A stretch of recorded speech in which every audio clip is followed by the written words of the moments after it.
All right, here we are at another episode of Flipping Houses for Rookies. And I have Sean Shirk here with me this morning, my one of my new partners and Right. partner in crime. You're a partner in crime this morning. That's what you are.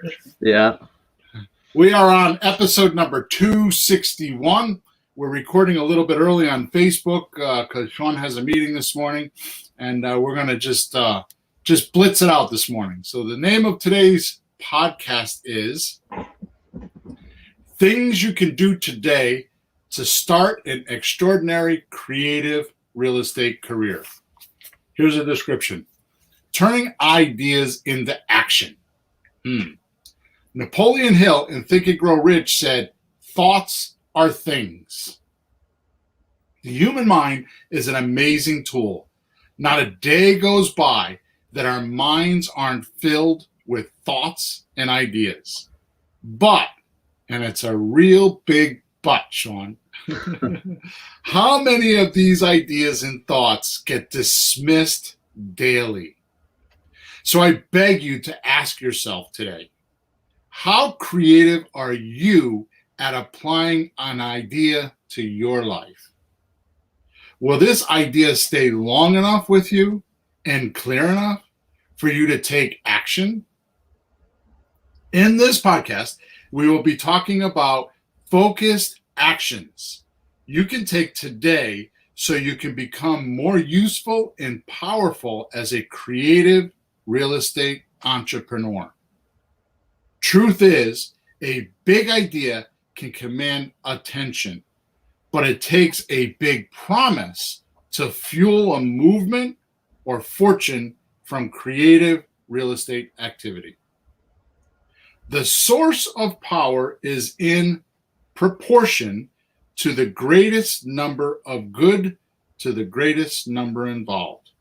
In short, what can you do today to take this idea of steady real estate income from an idea to having results from clear and defined actions that most won't attempt to do? Don't we know that? Most won't attempt to do, but instead make more excuses and justify why they haven't done it. So just before we get started, let me do a little bit of housework here. So we normally record this podcast on Facebook at 9:30 Eastern Standard Time, Thursday mornings. However, I'd like to give a forewarning that the next couple of months, Peter's on a sabbatical. He's off on a retreat at 70 years old and made a bunch of money. He figured he would go for it, Sean. So good for him. He's off doing his thing. So we're going to mix it. Exactly. We're going to mix it up. Sean's going to help me do a bunch of podcasts. I'm actually going to have my daughter, and I'd like to officially announce, not totally officially, but starting next podcast, which will be podcast number 262, I'm going to tell a short story here, what I shouldn't be doing. I was thinking I was going to have a contest with my private coaching clients that the most have a contest that the most amount of people or coaching clients that went into houses would win a slot or an interview, which really would be a 45-minute coaching session with me here on the podcast.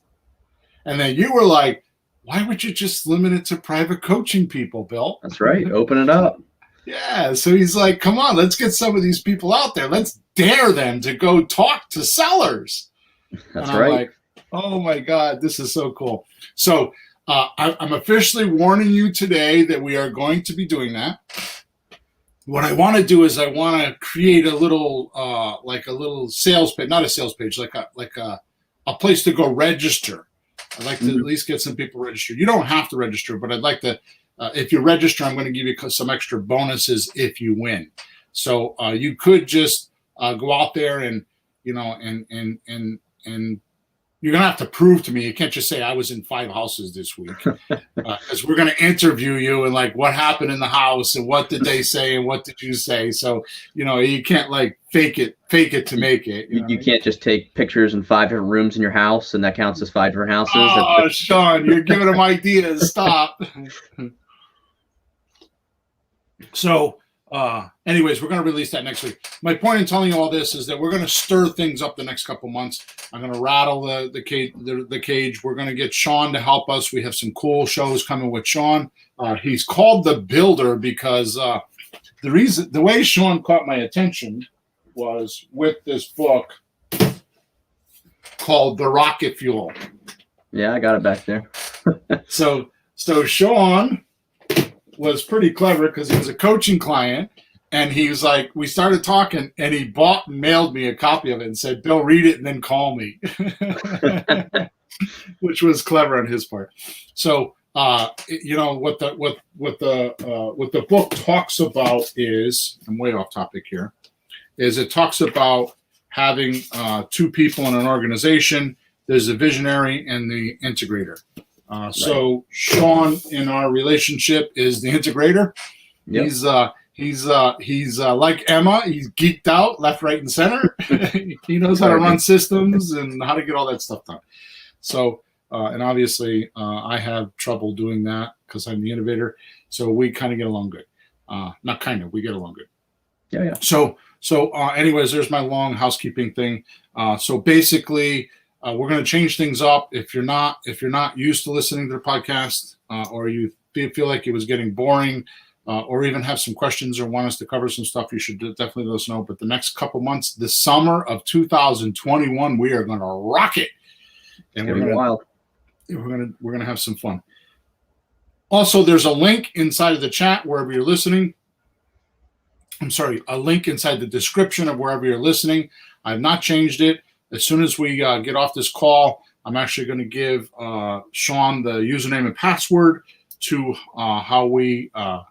where we put that link in, and we're going to start changing that. So over the next couple months, there's going to be some amazing goodies in there. I'm not going to tell you what they are.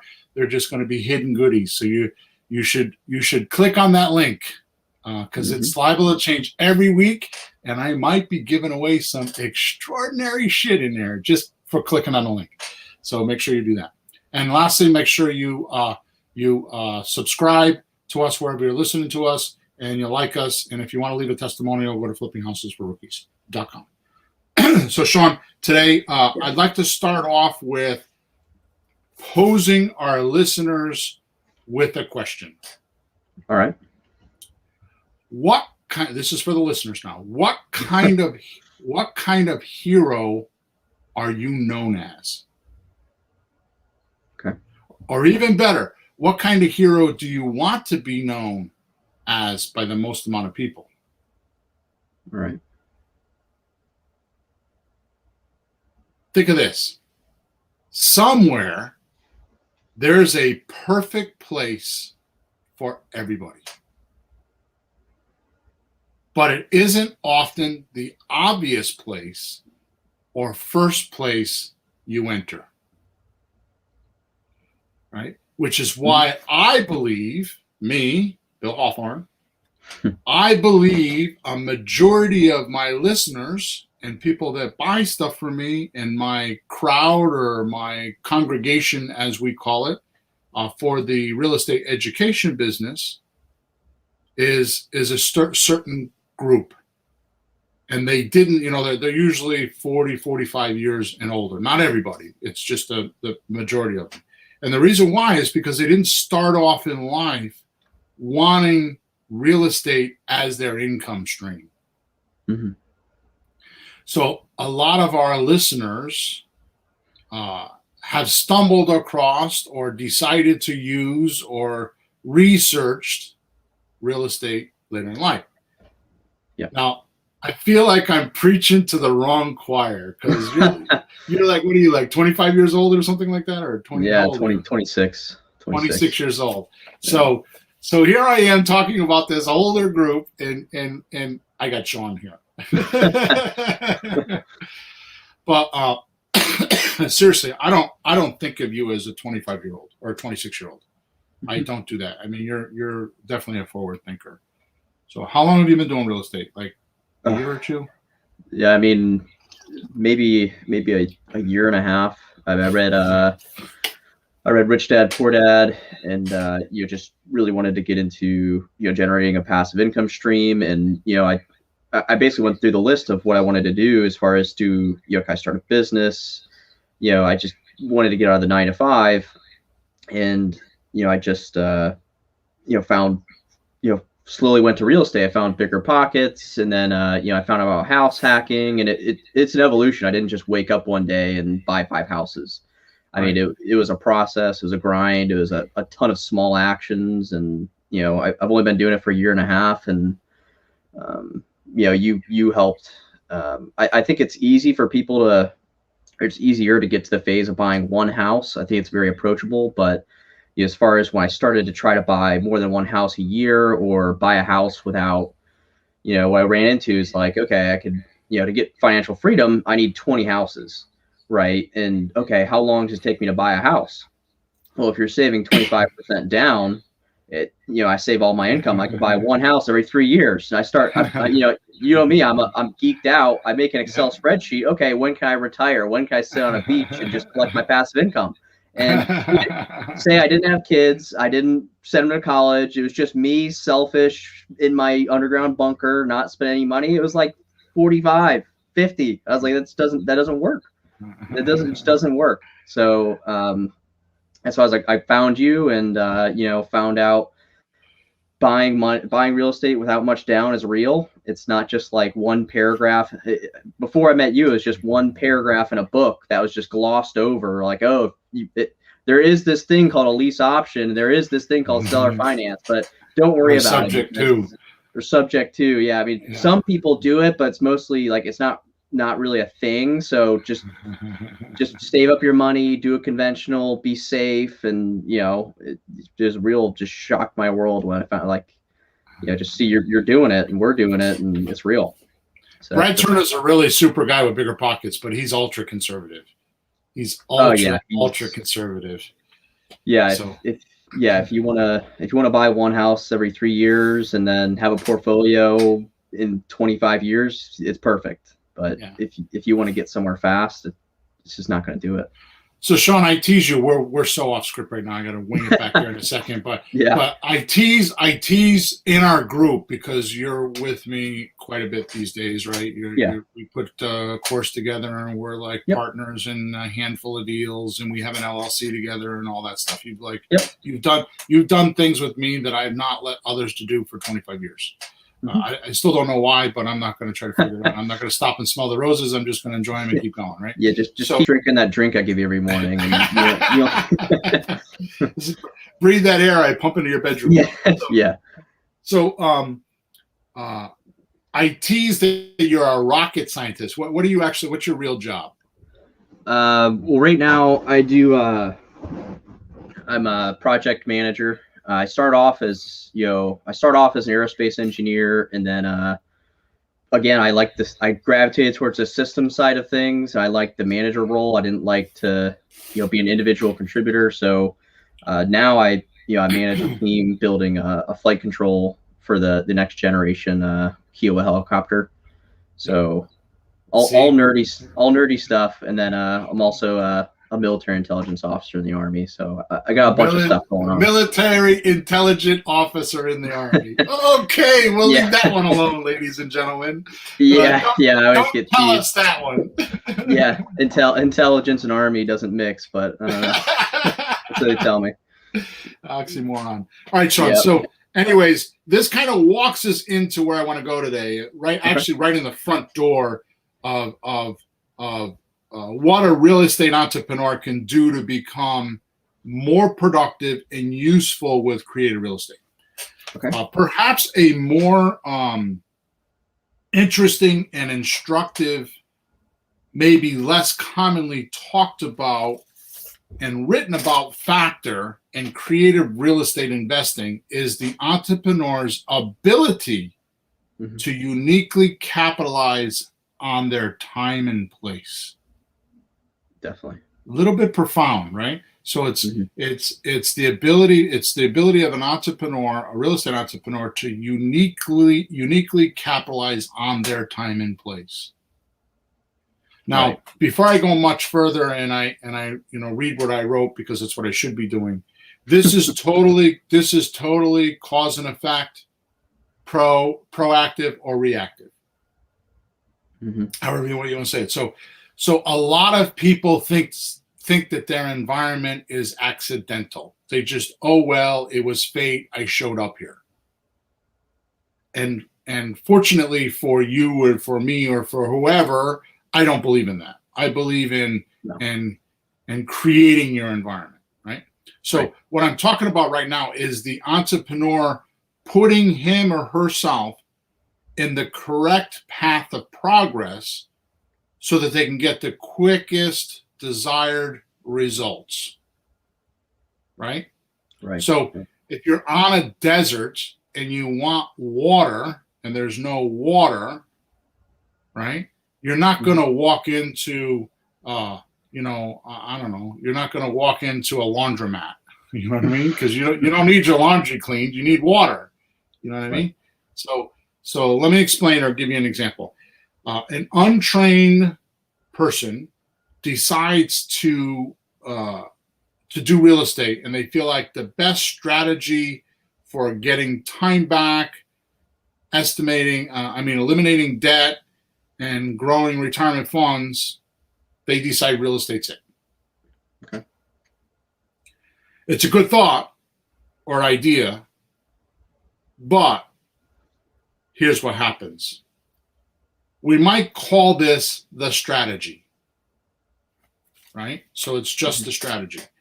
But without the correct estimation of effort, and those are powerful words I'm saying right now, Sean. Listen, without Yep. the correct estimation of effort. When you first started, did you have the correct estimation of effort to do transactions? No. No. No. I had no idea. Most don't, right? No. Or without the knowledge, the newbie goes to the realtor in the MLS, the multiple listing service, looking for deals, right?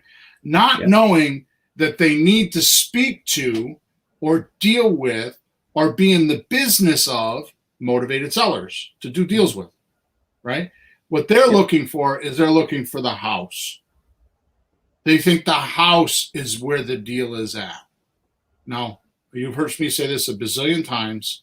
I've been to a lot of closings. I've never seen a house close the documents at a closing.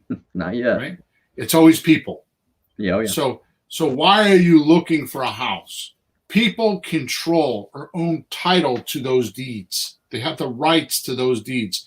That's what you need. Is you need to have the person that can sign the deed to you. Right. Emotionally, logically, and physically, right? Mm-hmm. So here's the odd part about this example that I'm giving to you, right? And most don't know this, but realtors actually take an oath. It's in their code of ethics, and they could be disbarred or removed from the system if they reveal their client's motivation, Right. whether that be the seller or buyer, right? So here I'm telling you the best and most relevant way or quickest way to make money in real estate is to deal with motivated sellers. Mm-hmm. And this newbie immediately goes to a realtor, which is fine. I mean, a lot of people have made a lot of money doing that, but it's definitely the hard way, right? Yeah. You're going to look at it. I think Robert Kiyosaki said he looks at 100 properties before he buys one. Well, the reason why is because he's looking at properties. Right. He's not talking to motivated sellers. So really what Robert Kiyosaki is saying when he makes those statements are, I have to look at 100 properties, talk to 100 owners to find a motivated seller. That's really what he's saying, right? So the newbie doesn't have the resources, in most cases, doesn't have the resources, the capital, the contractors, and all the teammates to be able to put this together. Insurance people and all the different things And you and I are still new, and I think you're still learning from that. It's like just kind of being by my side. I'm assuming I'm being arrogant, but just by being by my side, all the little things that happens in a transaction. Yeah. Right. Yeah. There's a lot. Yeah. Yeah. So a lot of moving parts, right? Yeah. Yeah. It comes together. I'd say not to be scared, because you don't think you have to know all the parts before getting started. I mean, just take the next step and it naturally happens. It's just the first time you do it, it's going to be slower, and that's just going to get faster and faster. But yeah, each transaction is different too. So right, that's right. Which is why I'm coming out with the book called "Breaking the Real Estate Monopoly." It's going to have that entire system in there, and pretty soon you'll be able to get it, and it's you're going to love it because it's the strategies you should use to get through a transaction, right? Awesome. So in other words, this newbie real estate entrepreneur, right, is not standing in the correct path of success that's conducive for the newbie without having a serious change in life. Right. They have to change their lifestyle because of this decision that I want to be a real estate investor. And they don't know that they're doing it backwards. What they need to do, what they're asking for, is they're asking for real estate investing to make their life easier, to have freedom and debt free and retirement and have freedom. But yet, if they don't think about it correctly, the business just takes over their life. It changes their life. And if you got thick skin and you're stubborn and all the factors that you need to be when you're a hardcore badass entrepreneur, you make it. But what's the percentage that don't make it? And this is the big reason why, because they're not in the best path of progress for their education and their available resources, and they're asking for prospects that don't qualify for their affinity and their knowledge and their life to come talk to them. Right. Right? Which means, and I'm going to talk about this in a few minutes, which means that not all real estate investing is equal. No, definitely not. Right? Which brings me to the second point of today's little talk. And quite frankly, when done right, acts as the biggest shortcut in the business. And it's not talked about enough. This actually comes from the direct mail business, but it's a huge lesson. Okay. So let's call it persuasive geography, just for a word. Okay. Or being in the right place at the right time. Okay. Okay. Or in the most powerful path of progress for the quickest, most resistive, and profitable deals you can do based on your current knowledge, resources, and affinity. Okay. Right. Now, because you've been helping me do some coaching and stuff. Some people just want to do apartments. Some people want to do single family. Some people want to do leases. Some people want to do owner financing. It's like each one of us gravitate to mine is subject to, right? I have a lot of affinity for subject to. It's my favorite deal, right? Yeah. And you too. You've kind of followed my footsteps because I know you talk about subject to all the time. Yeah, I love it. Obsessed with it. Yeah. Yeah. Yeah. I think, like you said, I think, just being here and being exposed to your world of other options is the right start. Right, this is the right start to be on that path of progress. Because before, if your mind's closed to only being able to do MLS, only be able to do conventional loan, you're not able to get on the path of progress. You're not even, you don't even see it as an option, like your right option. So, just, that path of progress, it doesn't fit a lot of people's lifestyle. Right. Or you go into and you decide to become an investor, and you'll go into one of the other gurus and they'll teach you how to wholesale. Well, wholesale died 20 years ago. The new way to do that, you're looking to find that motivated seller, the 1 out of 100 that was willing to take 30 cents or 40 cents on the dollar so you could go make 5 or 10 grand. Right. They're out there. It's possible. Not in economies like this where it's booming though. Yeah. right? So so our new, what we talk about is the slot deal, the sandwich lease option transfer, where you're buying an over leveraged property and you're making 3, 5, 10 grand, is much more applicable or easier to do than that. Not to mention, you don't need to have. I mean, banks have caught on to wholesaling because nowadays that there's this new industry called transactional lending, which means when you do a wholesale deal, the banks are not letting you assign it to somebody else nowadays. So now you actually have to close on the deal, and then 2 or 3 days later, close with your seller, and then 2 or 3 days later, close with your buyer, and make your fees, right? So they've kind of really hurt that business. Yeah, it's not only Bill. It's not only the like you were saying. It's just limiting yourself so much, just because instead of like you can find a problem and then you can match that problem with the right solution. You have a toolbox and all you have in there is a hammer. Right. No matter what you see, you could have 10 motivated sellers, but if they don't fit in that tiny box where a cash deal works for them, That's right. you just have to throw the lead away. And that's how I started, and that's what I got so frustrated, because I found true problems that you know how to solve, and I just didn't know how to solve, because all I knew how to do is throw a lowball cash offer at them. And not only that, I mean, if you're trying to build a portfolio, the way I see it, wholesaling is you're still trading your time for money like a day job. You're not building passive income. You're still on that treadmill, because you earn $5,000 one time from wholesale. Now you're looking for your next deal, and flipping is the same way. You make 25 or 30 grand for 6 months worth of work, and then once you're done, you're looking for another deal. Yeah, I mean, wholesaling, you're making money for somebody else. I mean, you could look at it any way you want, but that's what you're doing, and you're not building a portfolio or passive income or anything. Right. So what I'm talking about here is being in the most powerful path of progress for the quickest and most resistive and profitable deals you can get based on your current knowledge and resources. So let me give you an example. Suppose you're on the phone with a seller. Okay. Right. And you find out, you find out that this seller was on the phone either yesterday or today or sometime this week, right?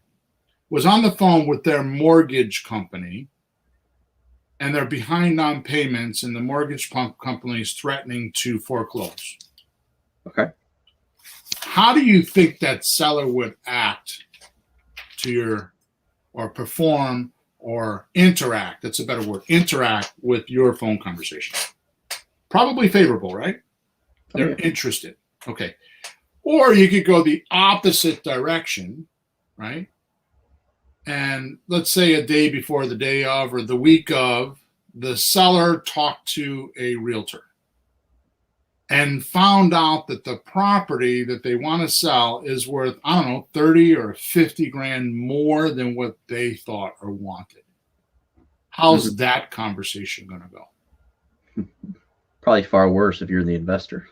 Right? So for somebody like me that has a lot of experience, because I've spoken to thousands of sellers, it doesn't scare me. But when it's your first deal and you're not sure what to do or how to say things, it's harder. So this is exactly what I'm talking about. It's like the path of progress. What road are you going to travel?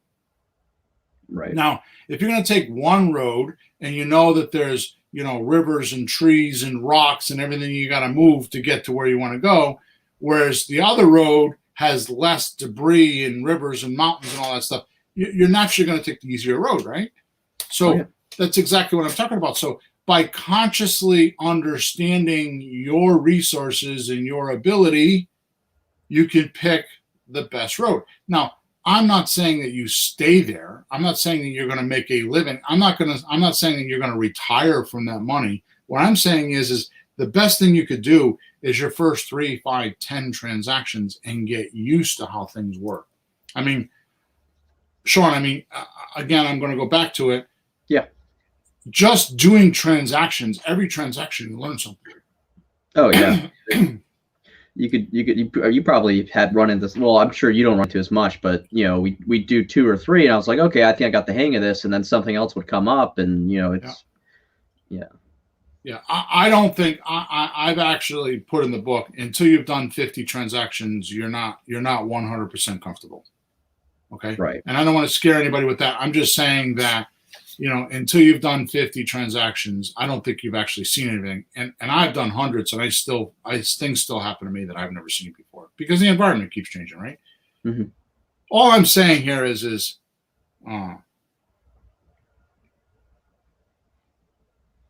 how will they act in one position as opposed to another position? And the only thing that changed was their environment, right? So where were they before they talked to you? What kind of situation are they in before they talk to you? That's your path of progress. So if you understand that or study that or go through that dilemma in your head, you won't need to spend, $30,000 for a coaching program to talk to a coach every other week for a half an hour. Yeah. Right. You won't need that. You can do your own educational process by just talking to people, which is why I released, a month ago, and I called it the wrong name, but the Reluctant Buyer Kit, because that kit actually helps you get in a house and study the seller so you know what to do, right? Without buying it. The reluctant buyer part is you're being a reluctant buyer, your seller, so that they can train you. The seller's actually training you, right? So if you don't, all right, so let's talk about how you can manage the background of your seller today. Because that's what it is.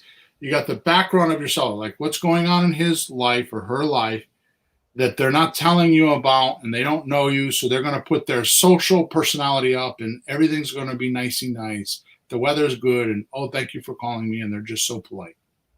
But right below that social veneer, that very thin layer, is the bombshell of their life.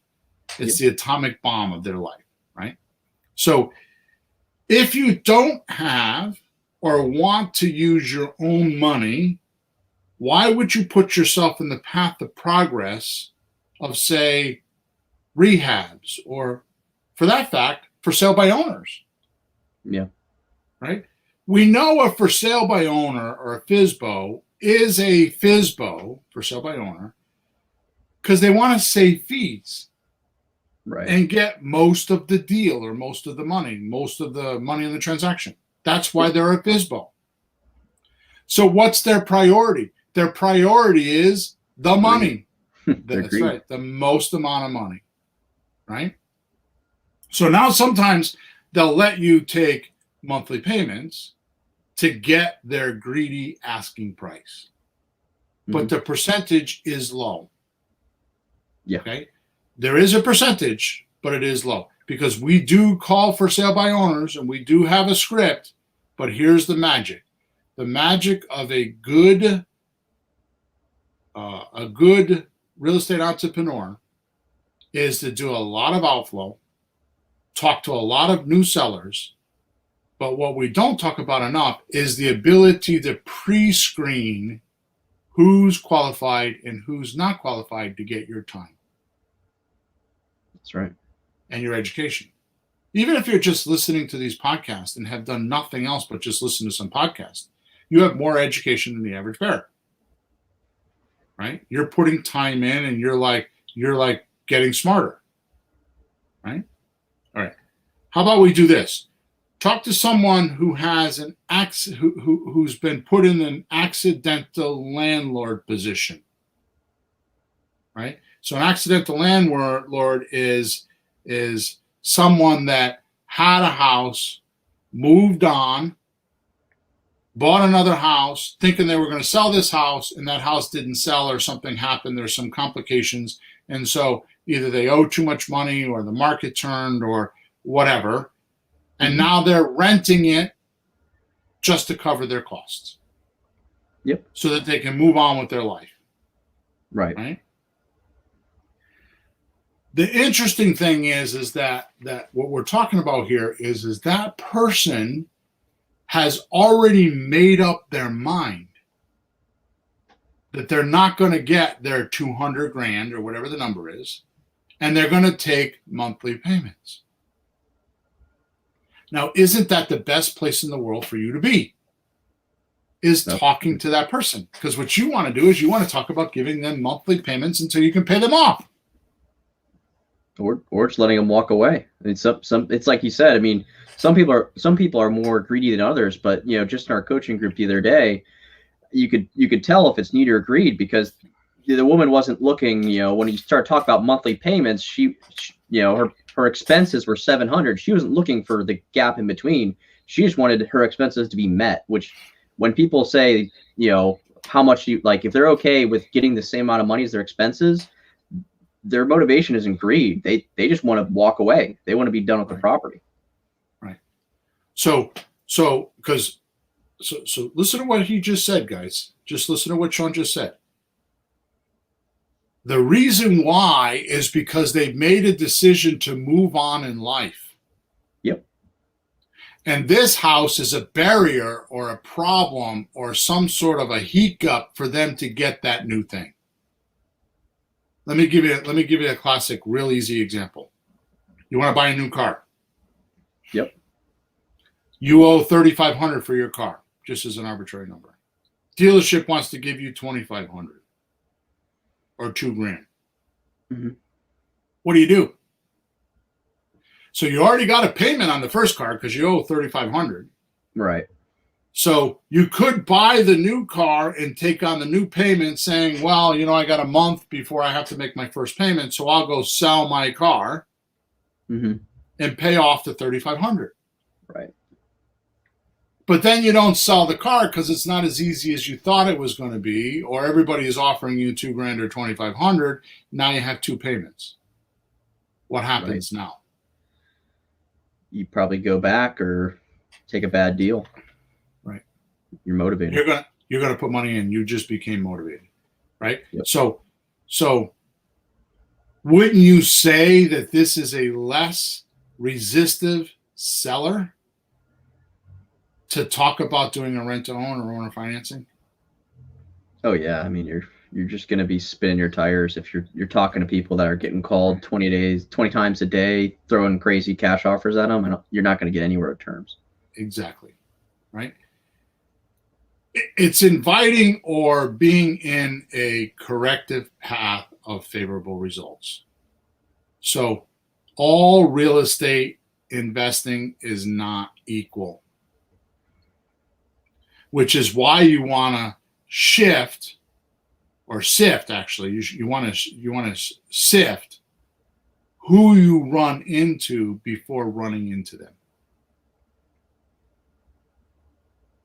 I want Asian food. I want to go buy Asian food. Would I go to a Mexican store? No. Nope. I want a beer. Would I go to a baby clothes store to get a beer? Hope not. I mean, yeah, exactly. You're doing this everywhere else. Why aren't you doing it with your real estate? Yeah, and like you're saying, Bill, it's not only that each property isn't equal. It's each owner isn't equal, and each owner situation isn't equal, because behind that property is an owner and a motivation. So that's what you're really getting after. Right. So here's what happens in a short story here. I shouldn't do this, but I'm going to. So a deed is a document that is recorded with the town hall or the city clerk that says this person on the deed, Sean Shirk, has title to this property. So your title is owner. Yep. So the title is the one that makes the decision to change the deed. Just like President Obama has the title right now of president. Right? Well, he did. Biden. I'm sorry. I'm Biden. Yeah, I'm sorry. That was okay. Stupid. Yeah, he did. Yeah, that was stupid. Hey, so some people are excited, maybe, but they thought they got 8 years back of their life. Right. Yeah. So Donald Trump has the title of ex-president. Right. There's a title. I have a title in my family as father. Right. So when you have title to something, you have permission or ownership. So that's what you're looking for, is you're looking for that person that has title to the deed. In other words, they can change the deed if they decide. And what you're saying is it's one thing to know who that is. It's another thing to know their situation and what they're motivated to do with their position of power with the deed. That's right. Right? And when you can do background checks on these people, quote unquote, right, then you're better off. Right? And just like a criminal leaves evidence because they inherently want to be caught, so do motivated sellers. They leave evidence. It's true.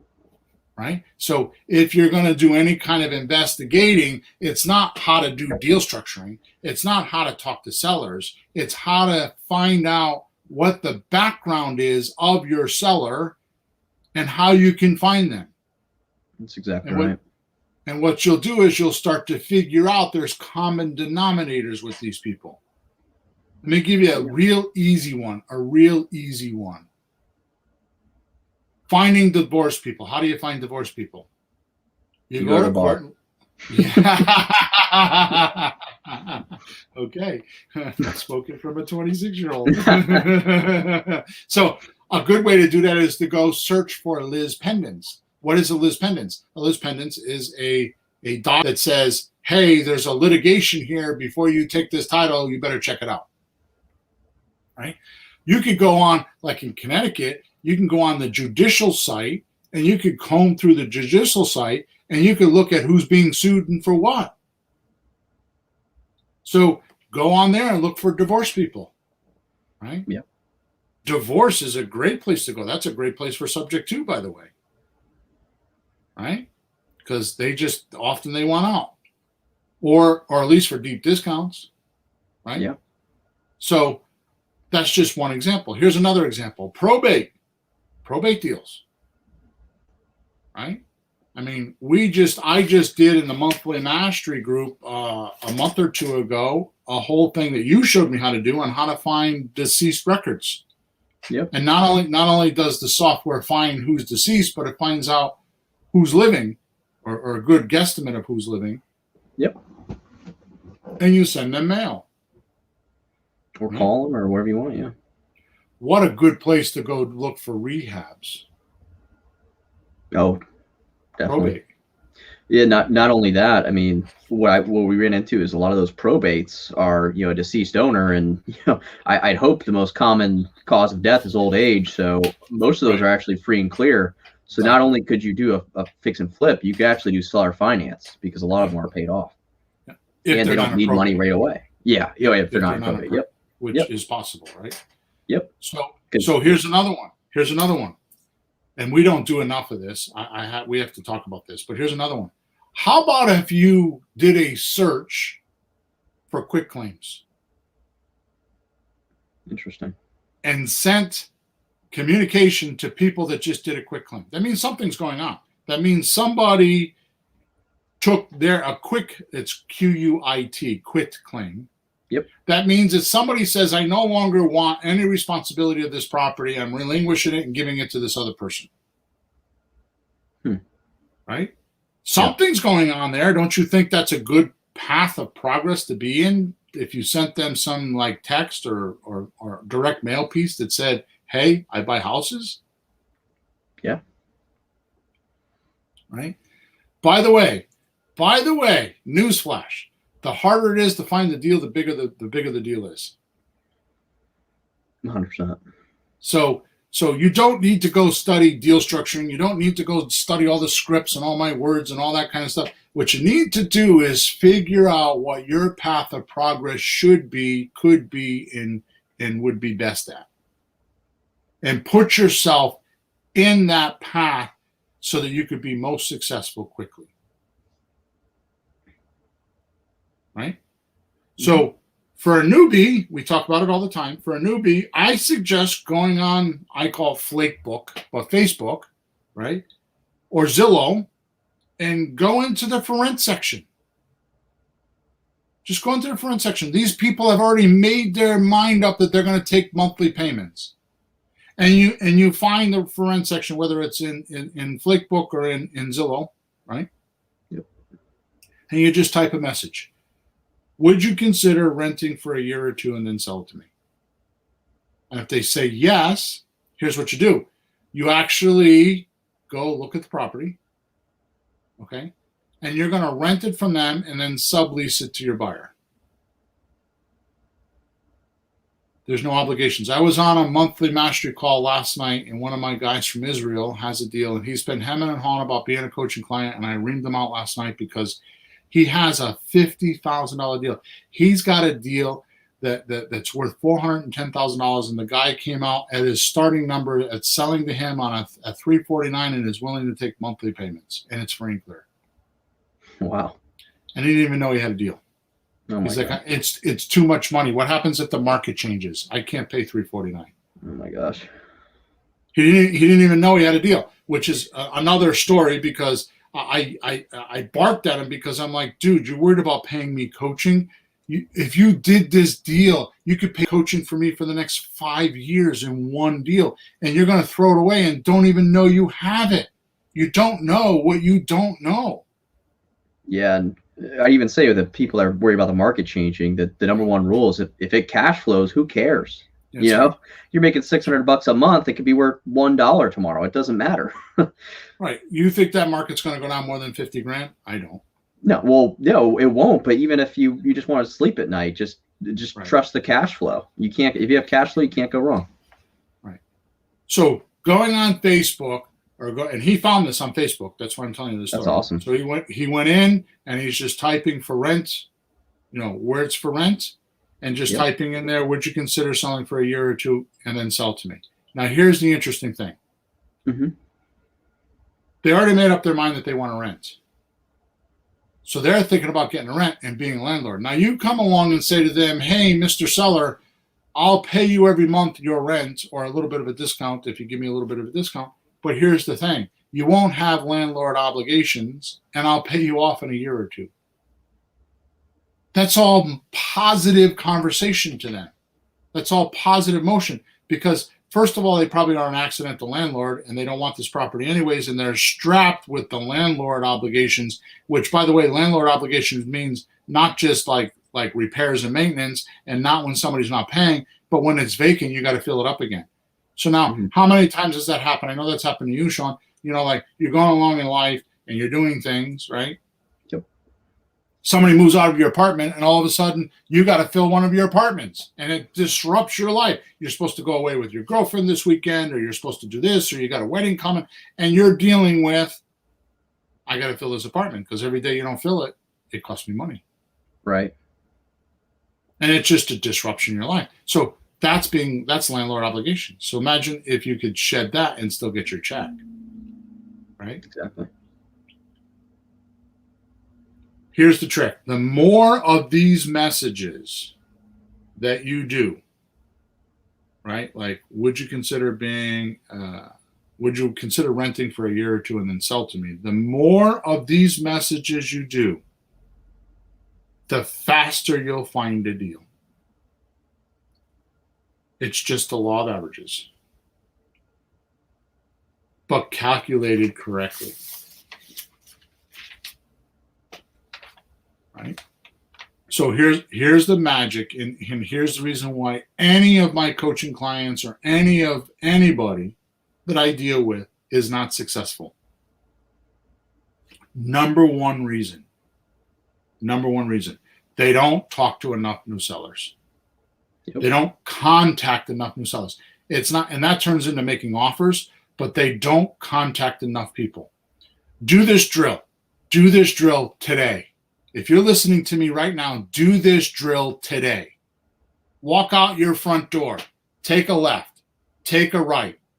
First person you see, I don't care if it's 10 feet or 10 miles. First person you see, say to them, hey, you know anybody around here that buys houses? And if they say, no, I don't, or there's a realtor over there, you know you haven't done your job because they don't know about you. They don't know you exist. So even if there was a deal out there, they wouldn't bring it to you because they don't know you exist. You are, my friend, my listener right now, you are in a non-existent state. You are in a non-existent state of existence. They don't know who you are. And you're not in a path of progress. It's absolute mental masturbation on your part. You're playing with yourself mentally, thinking that you're a real estate investor, and because your family and the guys at the bar and the guys at the cigar shop where you smoke cigars, or the girls at the beauty salon, or the girls at work, or wherever your community is, they know because you talk about it all the time. But that's a very small net. That's not enough for you to live off of. Right. You need to get out there and you need to outflow. You need to go to the grocery store and hand them a business card when you check out. When you go to the ladies' bathroom, leave a business card in the bathroom. When you go to the bar, when you give somebody a tip, leave a business card when you leave a tip. How about this one? When you pay your utility bill, drop a business card in the envelope with check. You need to get out of non-existence because you don't exist to the rest of the world. End of story. And if you want to succeed in this business, you need to get out of a non-existent state. And the only way you could do that is to let people know. We'll contact motivated sellers and talk to them. Let them know you buy houses. Ask them what's needed and wanted in their deal, and then give it to them. Yep. That's it. Recognize that you're in a non-existent state, and then just go do those things. And it's the only way you could do that. But, Sean, I could hear it now. I hear the waves going through my ears, and I could feel the tension right now because the listeners are thinking, if I send a text and say, would you be willing to rent to me for a year or two and then sell it to me? What happens if they say yes? Right. What do I do next? Mm-hmm. And I spoke about it earlier. That's the reason why I created the Reluctant Buyer Kit. And it's a very inexpensive way to get the entire checklist of what you need to do, the scripts, the contracts, and everything that you might need in case you find a deal by accident. But the plan is that you don't buy the house. You're just there to learn about your seller, because when you hone in on who your seller is and who you want to attract, right? Then it'll be a piece of cake. I'm going to do this last thing, and then I have one more thing to say, and then so I got two more things to say, and we're going to end off. Okay. Mm-hmm. You got a dog. Yeah. And he's a stubborn little bastard. We have a Chihuahua in our family, right? And he's a stubborn. Okay. You go, hey, Fido, come here, Fido, come here, Fido, and the dog just sits there and looks at you, right? And you're like, oh, I got to take this dog to training school, right? That's the biggest joke in the world. Training school. Okay, you're going to train a dog. I can train a dog. I'll charge you $2,000 and I'll show you how to train your dog. You know how you train your dog? You find their favorite treat and hold it up in front of them, and then the dog does what they think you want them to do to get the treat. Yep. So you say, come here, Fido, and you show him the treat. He's not listening to your words. Your words don't mean nothing. He sees the treat. He comes running. Sit, right. Fido. And he sits. Because you have his favorite treat. It's a little crude, but if you did that with your sellers and you held up their favorite treat, they too would have come running. That's right. So know what that favorite treat is. Okay? So studying the seller, you'll have to study the buyer too, but studying the seller and knowing what their favorite treat is and hear them tell you what their favorite treat is, or you holding up their treat and saying, here you go, Mr. Seller, and they don't respond, you know they got the wrong treat. So why do you want to do that with prospects that you could make $50,000 with? Why not go practice on the suspects and learn from them, which is exactly what the Reluctant Buyer Kit does. Okay? And it's got all the checklists. It's actually one of the best products I think I've ever made. Okay? because it's got all these checklists. It's got an in-house checklist that's 5 pages long, so you don't miss anything. So if you go to flippinghousesforrookies.com/reluctant buyer, you can find it. It's all there. So if you do find one of these people that want to say yes, at least you have the tools to do it. Now, it's not going to make you a living. It's not the full core training, but it'll get you started. Yeah, right? I always thought it's more so like road to your first deal, or training wheels to your first deal, really. So Sean is 100% correct. He's the one that has brought it to my attention that I named it wrong, called the Reluctant Buyer Kit, and we do need to rename it. I just have other things going on. I haven't done it. All right. So lastly, in today's environment, the only way you're going to succeed in today's environment is massive outflow. Yep. And outrageous follow-up to make any consistent or healthy income. You have to do massive outflow, and you have to have excellent follow-up, right? If you don't do that, you're not going to get out of your job and fire your boss. No. Okay. Which is why Sean and I, which is why he's called the Builder. He so chose that name. Which is the Builder, because we built an automated deal hunting machine. Okay. So if you have more money than time, because some people have more time than money, but if you have more money, and I'm not talking about a lot of money, but if you have money and you want to buy like a little franchise on how we had this automated deal hunting machine, and you want to set it up so that you could show up at 5 o'clock at night and work for an hour and buy houses, this tool will do that. It's just now being released. It's amazing. We piloted it with my coaching clients, and Sean, I'm stunned at how successful it was. Yeah, the testimonials watching was just crazy. Yeah. So if you want to get that, then you can go to flippinghousesforrookies.com. It's not released yet, but you can get on the waiting list and be one of the first people to get it, because we're releasing it, I think, this weekend, or we're in the middle of July right now. So yep. If you're listening to this after that time period, then you can go to flippinghousesforrookies.com/deal hunting machine. It's like a franchise, and it's got all the systems and all the ways to do outflow. It's got all the campaigns in it. It's got all the follow-up systems in it. It's got everything. It's got full training on how to set it all up. I mean, it's one of those things where you spend a couple afternoons, 2 or 3 afternoons, you set it all up, and it just pumps in leads. It just sends in leads. It's just absolutely extraordinary. Right? All right, it's time to go. We're at our peak here. I wanted to say, like I said before, we're going to change things up starting next week. I've asked Sean to help me with some talking about some systems and what he talks about with a system and why it's important. Yep. We talked about a couple weeks ago about McDonald's, or maybe that was I think that's the breaking the real estate monopoly book. But we talk about McDonald's. McDonald's makes billions of dollars off the backs of high school kids. How do they do that? Systems, procedures.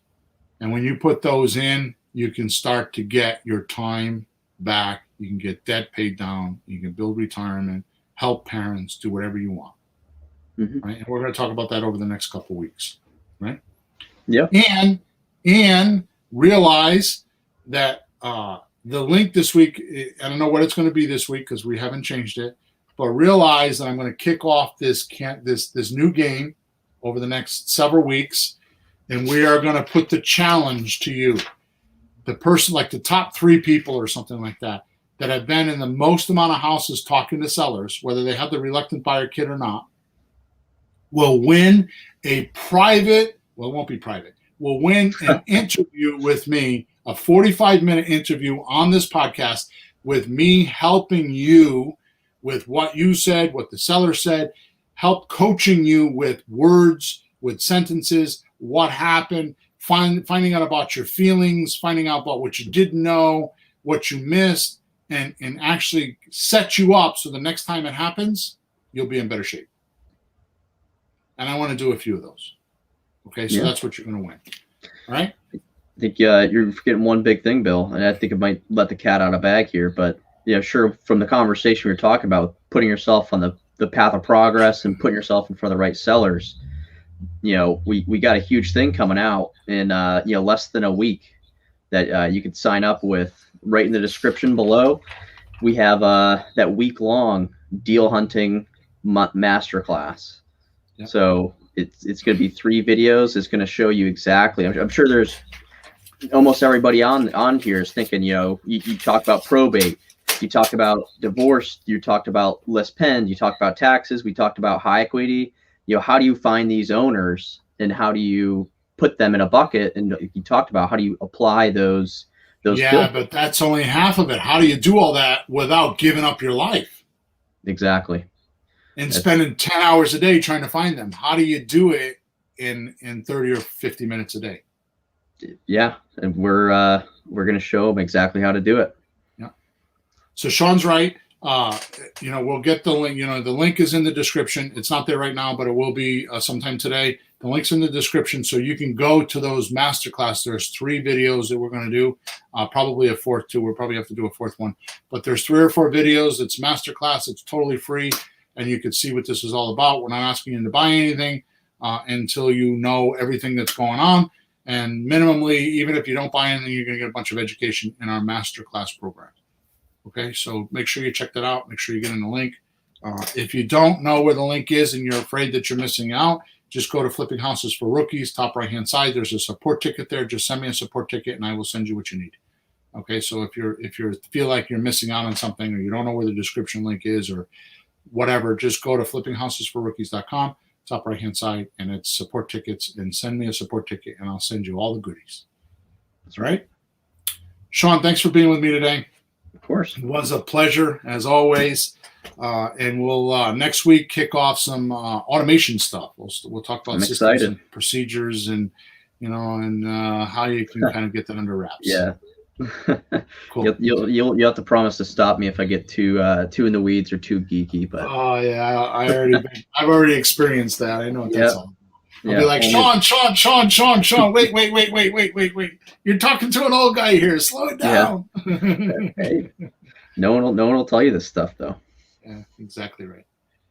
All right, cool. Talk to you next episode. All right. Over now. See ya.